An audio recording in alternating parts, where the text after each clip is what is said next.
and the path of the silent sage.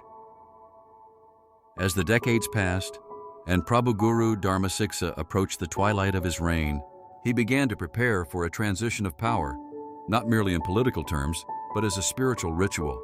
He viewed abdication not as retirement, but as the final lesson he would impart, the relinquishment of ego and worldly power.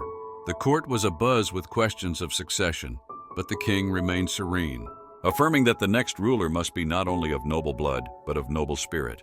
In a sacred ceremony held under the full moon at the Padapokan Dharma Jati, Guru Dharmasiksa formally passed the royal insignia to his chosen heir.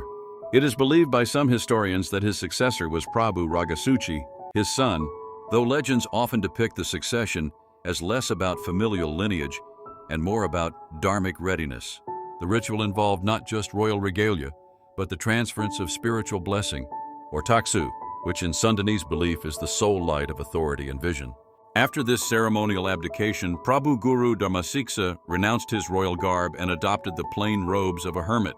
He withdrew to the dense forests near Mount Galunggung, accompanied only by a small number of disciples.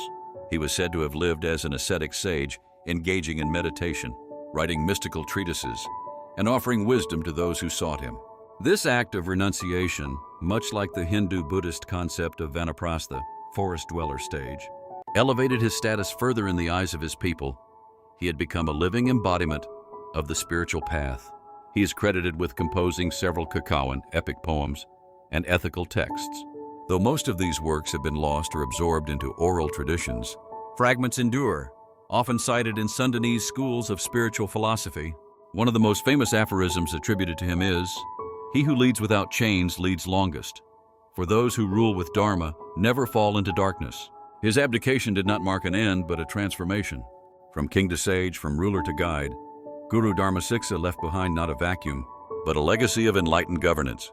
The new rulers inherited not only land and law, but also an aspirational image of kingship as sacred duty. His influence stretched beyond his lifetime, embedding itself in the ethical DNA of the Sunda kingdom and shaping its political culture for generations.